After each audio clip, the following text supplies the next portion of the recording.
டே தம்பி சோசியப்ப எங்கடா இருக்கிற? ஆ நரகத்தில் இருக்கிறேன். பின்னா நிம்மதியாக கோயிலுக்கு வர விட்றியா? இதோட 10 வாட்டி ஃபோன் பண்ணிட்டேன். டே பையா, டே இருடா, டே நான் சொல்கிறது கேளுடா. முக்கியமான சமாச்சாரம்டா பையா.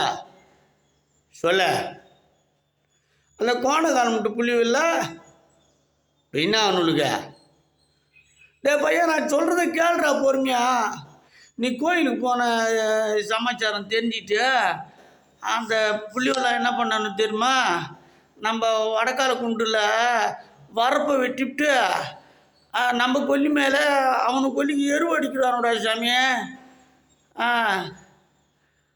ஏன் அவனு அதை ரோட்டு மேலே கொட்டி வரக்கூடாது அந்த கம்யூனிட்டி புல்லுவா?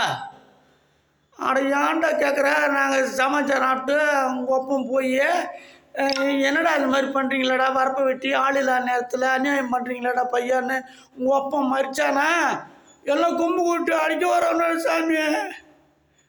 அடா மாணி கம்ம நாட்டு பிள்ளைகளா, ஆள் ஊரில் இல்லைன்னா அவன் இஷ்டத்துக்கு ஆடுவானுடா. இரு செத்தரு கொடி ஏறட்டும் வந்து பேசிக்கிறானுல. டே கண்ணு, மறக்காமல் அந்த அம்மாவுக்கு பொறுத்துன்னு வச்சேன்ல அந்த காசை உண்டியில் போட்டு வா கண்ணு. வை போன வை, வரேண்ணா வந்து பேசிக்கிறேன் எதுவாக இருந்தாலும். மீதியை உங்கள் சிந்தனைக்கே விட்டுறேன்.